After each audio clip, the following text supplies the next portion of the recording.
If you've never watched a child realize she isn't wanted, I don't recommend it. My grandparents' 35th anniversary was supposed to be harmless. Dinner, cake, photos, the usual forced sweetness. Nicole insisted on a videographer and a live stream for the relatives who couldn't come, which really meant my grandmother wanted proof of her perfect family. Avery treated the night like a mission. She was 10, small for her age, with serious eyes that noticed everything. She dressed early, fixed her hair twice, and lifted her phone. "I'm going to record for memories," she said. She said it like she already knew good memories don't just happen in my family. You have to catch them before someone ruins them. The second we walked into the banquet hall, I knew what kind of night it would be. Emma, Nicole's daughter, was already surrounded. People bent toward her like she radiated light. Nicole and her husband Mark stood behind her like proud managers. Emma was 11, polished and good at the kind of things adults love to celebrate. Awards, speeches, neat handwriting, confidence on cue. Avery raised her phone anyway. She kept recording anyway. Hope is stubborn. We weren't even seated before my grandfather slid past our table and nodded at Avery's phone. "Careful, sweetheart. Try to keep up." Avery laughed politely. The laugh kids do when they're trying to be easy. My grandmother leaned in next, kissed Avery's cheek, and said, "There's my little." She paused, eyes scanning Avery like she was checking for flaws. "Helper," she finished. "Helper, not granddaughter. Helper." Avery's smile twitched but stayed. She'd learned what I learned young. React and you're dramatic. Stay quiet and you're mature. Dinner began, loud and crowded. My grandparents' friends leaned in with wine glasses and practiced smiles. Avery tried to make herself useful passing roles, refilling water because in my family, being helpful is the closest thing to being praised. Phones went up. The videographer drifted between tables. Then the slideshow started. 20 photos of Emma winning things. One photo of Avery, caught mid-blink, mouth open, looking silly. The room laughed. Avery saw it. I saw her see it. She lowered her phone a little, like she could adjust the angle and fix the moment. My grandfather took the microphone for the speech about love and legacy.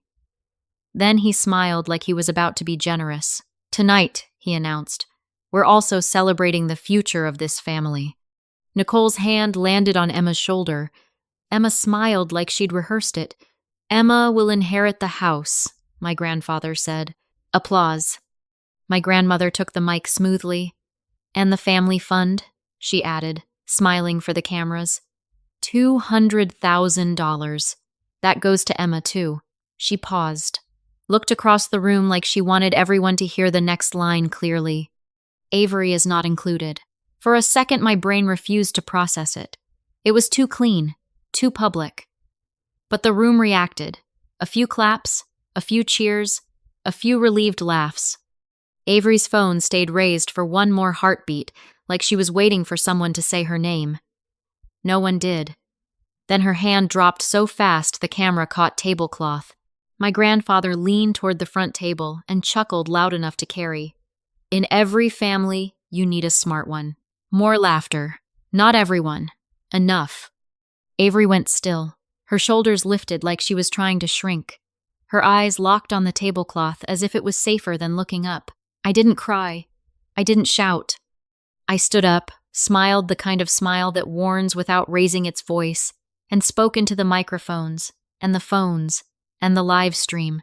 "My daughter's name is already on Great-Grandma Margaret's protective fund." The room didn't go silent all at once. Applause died mid-air. Someone's laugh got stuck. The videographer turned toward me like his instincts snapped awake. My grandmother's smile tightened.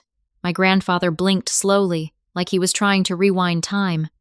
Nicole straightened. Emma looked confused, the way kids do when they sense adults are lying but don't know what the lie is. "You must be confused," my grandmother said brightly. "Lauren, this is a celebration." "I'm not confused," I said. "The fund and the house deed aren't controlled by you, the way you pretend. Great-Grandma Margaret changed things before she passed." My grandfather's face went pale. "Where did you get that?" "From her attorney," I said. After the funeral, Mark tried to cut in. This is inappropriate. So was erasing a child on camera. But my family only cares about manners when it protects them. I pulled a sealed folder from my purse and held it up just long enough for the nearest tables to see the letterhead and the signature. Margaret Hale. My grandmother inhaled sharply.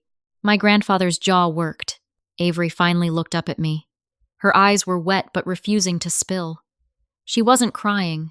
She was bracing, waiting to see whether I'd save her or leave her alone with the shame. You said it out loud, I told my grandparents, still calm. And tonight is recorded. My grandfather's hand twitched toward the folder, reaching for control. I stepped back, protective. The way you get when someone reaches for your child. Nicole started fast, furious. You're jealous. You've always... No, I cut in. I'm done watching you humiliate my kid. The room shifted.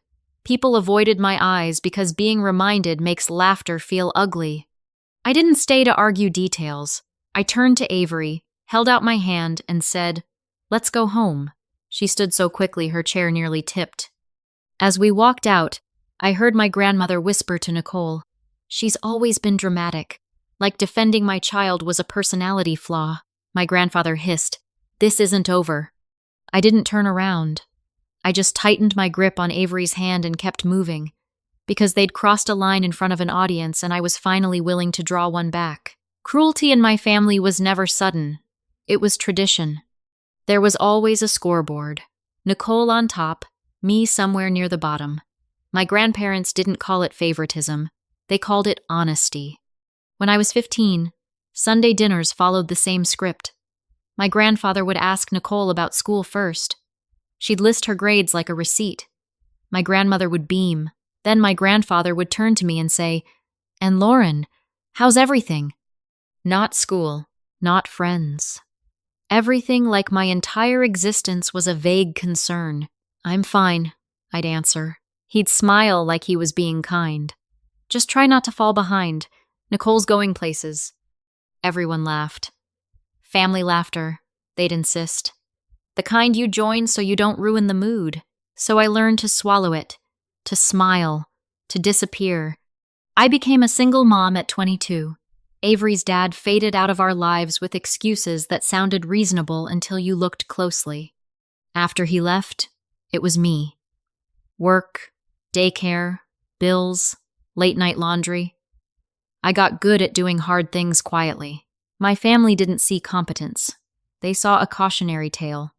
"Well, if you'd waited," my grandmother said. "Kids need two parents," my grandfather added, like I was a public service warning. Nicole sat there with Mark and Emma, nodding like she understood empathy while benefiting from every comparison. Avery grew up inside that atmosphere and tried to make herself smaller to survive it. When she started school, her struggles weren't about effort. She could tell you a story in perfect detail, remember who said what weeks ago, and solve puzzles faster than adults. But written words and multi-step directions jammed her brain. She'd understand out loud, then freeze on paper. She'd ask, "What?" even when she was trying hard. When I told my grandparents, they nodded as if they were being compassionate, then immediately turned it into a verdict. My grandparents treated it like a moral failure. "So she's slow," my grandfather translated. "Not quick," my grandfather repeated later, as if the label mattered more than the child. "Behind," my grandmother sighed, dressed up as concern. At one holiday gathering, Avery tried to read a card aloud. She went slowly, careful and tense. Someone joked, "Take your time, we'll be old by the end." A few people chuckled. Emma snatched the card and read it fast. The room clapped like she'd saved everyone. I watched Avery's face fold inward. I watched my grandparents smile at Emma. In the car afterward, Avery stared out the window and asked, "Mom, am I stupid?" I pulled over and turned to her. "No," I said. "Your brain works differently. Different isn't bad." That night, I scheduled an evaluation. The result had a name, a language processing disorder. The specialist explained it with diagrams and calm facts, and I felt both relief and grief. Relief that Avery wasn't lazy, grief that adults had treated her like she chose the struggle. It didn't mean Avery wasn't smart. It meant language moved through her brain on a different route, and school rarely builds roads for that. So I bought audiobooks, colored overlays, anything that might make the road smoother. Great-grandma Margaret understood immediately. Margaret was my grandmother's mother, the only person in the family who didn't perform kindness like theater. She was simply kind. Avery loved visiting her because Margaret didn't baby her. She talked to her like she mattered. One afternoon, Avery stumbled over a recipe card at Margaret's kitchen table. I saw her brace for teasing, the way you brace for weather you can't control. Margaret covered the card with her hand. "Pause," she said. "Do you know what smart people do?" Avery shrugged. "They ask for what they need," Margaret said, "and they don't apologize for it." Then she read with her, slow and steady, like patience was normal. After Avery left the room, Margaret leaned toward me. "They're doing it again," she said. I didn't ask who. I knew. "They did it to you," Margaret continued. "Now they're doing it to her." I tried to laugh it off because laughing kept me from crying. Margaret didn't smile. "Promise me something, Lauren. If they humiliate that girl in public, if they erase her like she doesn't matter, you don't sit there and take it." I promised. A week later, Margaret gestured toward a stack of documents on her side table. "I'm putting protections in place," she said. "For Avery and for you." "They'll be furious," I whispered. "Let them," Margaret said, almost gentle. 8 months later, she died. My family mourned loudly, posted tributes, and talked about how close we all were, people who forgot Avery's birthday, but memorized Emma's award schedule. A few weeks after the funeral, Margaret's attorney, Daniel Price, knocked on my door. He didn't sit. He stood at my kitchen counter like he understood how invasive paperwork can feel. He slid a sealed packet toward me. "Margaret left this for you," he said. "She was specific about why." My stomach tightened. "What is it?" "An amendment," he said, "signed shortly before she passed." He explained, plain and careful. The trust held the $200,000, and the trust owned the deed to my grandparents' house. My grandparents benefited, but they didn't truly control it. Then he said the part that mattered. "The amendment only activates if Avery is cut out publicly," he told me. "Something documented, a recorded announcement, a written statement." Margaret didn't want this turning into a he said, she said. I stared at him. "And if it activates?" "Then control is removed," he said. "The assets are reallocated as Margaret designed." He pointed once at the packet. "Don't threaten them with this. Don't wave it around. Keep it safe." I didn't want to use it. I wanted a family that didn't require legal traps to behave like humans. But when the anniversary invitation arrived, gold lettering, talk of legacy, mention of cameras, my stomach sank. So I tucked the sealed folder into my bag, just in case they crossed the line. They did. Part 3. The Trigger. On the drive home from the anniversary, Avery sat rigid in her seat, hands folded tight, staring out the window like movement might make it worse. My phone buzzed nonstop, my grandparents. Nicole, relatives hungry for drama. I ignored it, because arguing with people who don't want truth is like trying to teach a cat algebra. You'll only end up scratched. Avery finally whispered, "Am I in trouble?" "No," I said immediately. "You did nothing wrong." She swallowed. "Did I ruin their night?" I let out a dry laugh. "Honey, they ruined their own night." At home, I made hot chocolate and sat beside her at the counter. "What does not included mean?" she asked. "It means they said something cruel," I told her. "It doesn't mean it's true." Her voice went smaller. "Because I'm slow?" I crouched so we were eye level. "You are not slow. You process language differently. That's not a flaw." She nodded like she was trying to carry the words, even if they felt too heavy. After Avery fell asleep, I opened the video on her phone. The microphone made everything clearer. My grandmother's voice, the applause, the exact words Avery is not included. I attached the clip to an email and sent it to Daniel Price. No commentary, just evidence. At 6:11 a.m., my inbox pinged. Subject: Confirmation of Notice Receipt Hail Protective Fund. Mr. Price confirmed he'd received the video. Then, one sentence made my hands shake. The triggering event occurred. Administrative steps will begin today. At 7:02 a.m., my grandfather called. I let it ring. He left a voicemail that started calm and ended sharp. "This is a misunderstanding," he said. Then, "If you don't fix this, you'll regret it." I saved it. Single moms don't survive without receipts. By afternoon, the escalation arrived at my daughter's school. The receptionist called, cheerful and unaware. "Miss Mitchell, Avery's grandparents are here to pick her up. They said it's an emergency." My lungs went cold. Years ago, I'd listed them as emergency contacts because I still believed in family. "Do not release her," I said. "I'm on my way." I drove like my heartbeat was steering. When I reached the office, my grandmother stood by the counter with her bright public smile. My grandfather stood rigid beside her. Avery hadn't been brought down yet, thank God. My grandmother turned. "Lauren, sweetheart, we just want to talk to her." My grandfather added, "We're her grandparents." "My Sal." I faced the receptionist. "Remove them," I said. "From her file. Right now." My grandmother's smile cracked. "Don't do this." My grandfather's voice dropped. "You're making this worse." "No," I said, steady.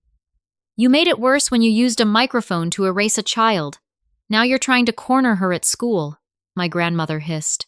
"We're family." "You don't get to use that word," I said. "Not after last night." I kept my voice calm but clear. "Leave, or I'll ask the school to call security."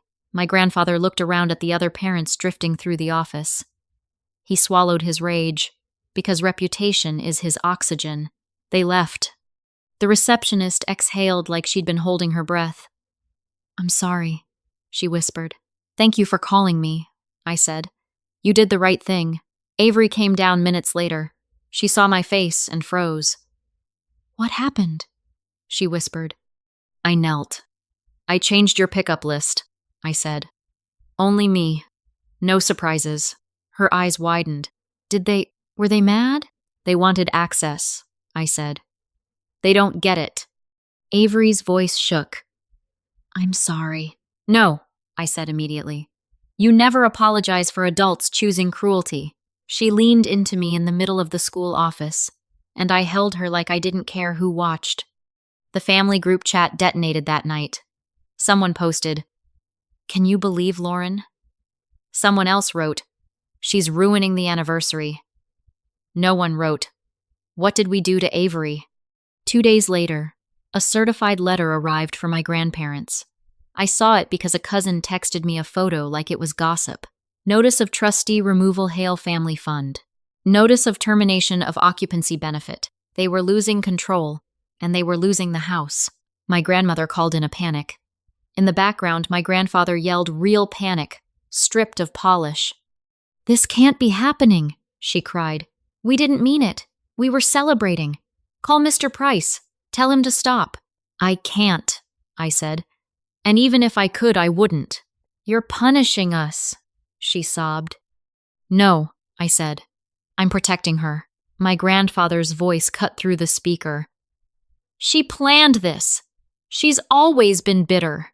My grandmother whispered, "Stop!" to him like she was trying to smother a fire with her hands. Then she came back, desperate. "We'll contest it. We'll tell them Margaret wasn't well. We'll say you manipulated her." I let my voice go flat. "Then you should stop talking," I said, "because you're on speaker and I'm recording." Silence. "You're recording me?" she whispered. "I record everything," I said. "I'm a single mom." I hung up. 3 days later, Daniel Price emailed again. 2 protective sub-funds would be established. One for Avery, one for Emma. 50% each. The $200,000 would be split. $100,000 into each protected account. The house would be listed for sale. After fees and closing costs, proceeds would be deposited into the 2 sub-funds, 50-50.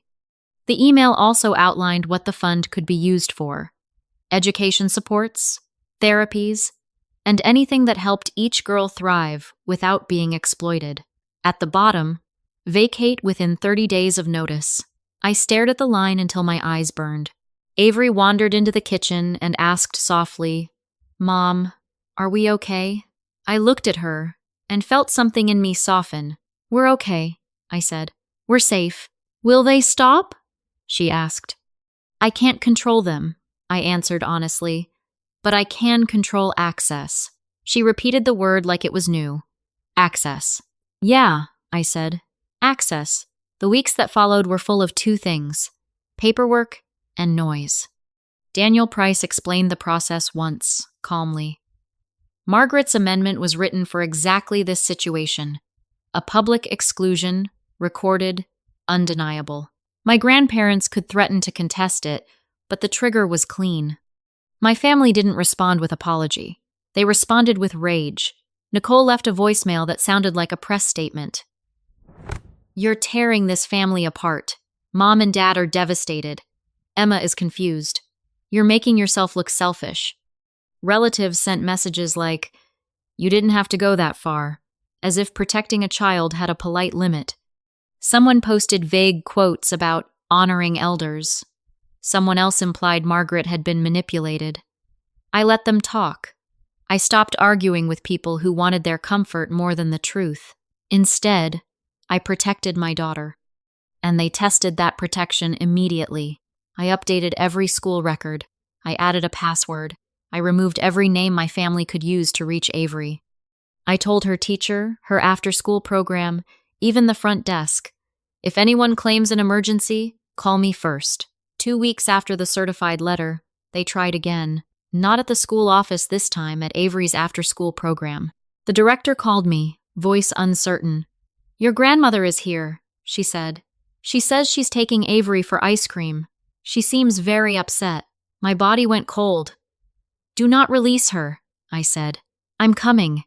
When I arrived, my grandmother stood by the door with tears on cue. My grandfather hovered behind her, scanning the room like he was searching for someone to intimidate. "Lauren, please," my grandmother pleaded. "We miss her." "You miss access," I answered, low.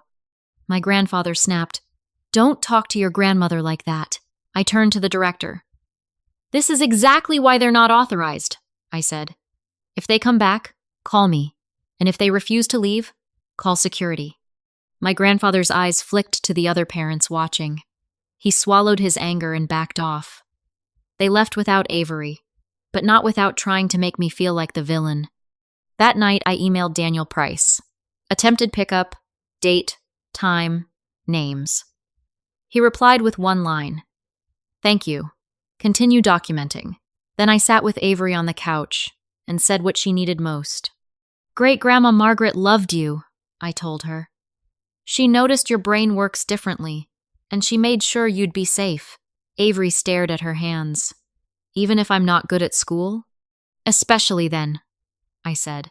"Because being good at school isn't the same as being worthy." She hesitated. "Emma's better." "Emma is different," I corrected. "You're not a failed version of her. You're your own person." Avery's eyes flicked up. "What am I good at?" "You notice everything," I said. "You remember details. You build things without instructions. You tell stories that make me laugh. And you don't quit." Her throat bobbed. "Grandpa said I'm not smart." "Grandpa was wrong," I said. "And Grandpa doesn't get to define you." A week later, the realtor's sign appeared in my grandparents' yard. They tried to spin it, of course. "Downsizing by choice," my grandmother told people. Nicole posted smiling photos of Emma on the front steps with captions about new chapters. But the truth leaked anyway, because consequences have a way of getting loud. Neighbors asked questions. Family chats buzzed. The anniversary video resurfaced again and again, a buoy no one could sink. The week the listing went live, my grandfather left me another voicemail, calm at first, then edged with menace. "You think you've won," he said. "But family is family. You don't get to rewrite the rules." I saved it and filed it away like I filed everything now. Date, time, proof. 3 months after the listing went live, the house sold just over $1 million. I saw the number in an email from Daniel Price and had to sit down. That house had been my grandparents' stage for so long it felt impossible to imagine it belonging to strangers. I pictured them packing up framed photos and silverware while telling themselves it was everyone else's fault, and I felt something settle in me. Consequences aren't cruelty, they're reality. Avery asked once, in a small voice, "Do they have to leave the house because of me?" "Not because of you," I told her. "Because of what they chose to do in public." After closing costs and fees, the trust deposited the proceeds into the two protective subfunds, split evenly. Not a penny went to my grandparents. No stipend, no temporary allowance, nothing. They lost trustee control. They lost the lifestyle cushion. They lost the ability to dangle inheritance like a leash. And they lost it because they couldn't resist humiliating a child into a microphone. My grandfather called the day the sale finalized. "We need help," he said. "Not I'm sorry. Not I was wrong. Just, we need." "You should ask Nicole," I replied. He went quiet, then hung up. Later, I learned he did ask her. Nicole protected Emma's half like it was a vault and told my grandparents they'd brought it on themselves. It was the family lesson turned inward. Love comes with conditions, and money is a form of love. Meanwhile, Avery kept working. No miracle montage, just steady tutoring, accommodations, and time. She started reading short paragraphs without panic. She learned to ask for clarification without whispering. She began to believe that needing help wasn't the same as being less. One night she held up a book and said, half proud, half scared, "Mom, I read a whole page." I hugged her so hard she squeaked. "I knew you could," I whispered. She pulled back. "Grandma would say it's just one page. Grandma doesn't get a vote," I said. Avery smiled, real and unguarded. "Okay," she said, like she was trying the word on for size. "Okay." It became our quiet ritual. A small word that meant, "I believe you," even when the old voices try to take it away. The strangest part of cutting contact wasn't the silence. It was the peace. At first, I expected guilt to chase me years of training that said keeping the peace mattered more than telling the truth. But the more distance I created, the more I realized the guilt had never been mine. It had been assigned. I kept expecting my phone to ring with some magical apology that would make everything easy again. It never came. What came instead was a quieter truth. People who use love as leverage rarely surrender it willingly. My grandparents moved into a small rental across town. Not tragic, not cinematic, just ordinary. No long dining room table, no place to host legacy dinners, no stage lights, no audience. For the first time, they had to sit with themselves. Nicole visited them now and then for appearances, but she protected Emma's account fiercely and kept her boundaries firm. My grandparents had spent years teaching her that legacy was a prize. Nicole simply applied that lesson to them when it stopped being convenient. Avery asked about them sometimes, cautiously, like she was touching a bruise. "Do they hate me?" she asked one night after a hard day at school. I sat beside her bed and chose honesty that wouldn't shatter her. "I don't know what they feel," I said, "but I know what they did was wrong, and you deserve people who don't make you earn basic kindness." She stared at her pillow. "I wanted them to like me." "I know," I said. "Wanting love doesn't make you weak. It makes you human." She hesitated. "If I get better at reading, would they—" "No," I said gently, stopping the bargain before it could grow. "Because love isn't supposed to be a test you pass. You don't have to change to be worthy." Months passed. Avery kept learning strategies that matched her brain chunking, extra time, visual supports. We met with her specialist, with teachers, with anyone who could help build a bridge instead of demanding she swim. Some days she came home furious at herself. Some days she came home proud. I learned to praise effort without turning it into pressure, because she'd had enough pressure for a lifetime. One afternoon she came home waving a paper. "Look," she said, cheeks bright. It was a short story she'd written. The spelling wasn't perfect. The sentences weren't neat. But the voice was hers, funny, imaginative, brave. The title read, "The Girl Who Didn't Have to Be the Same."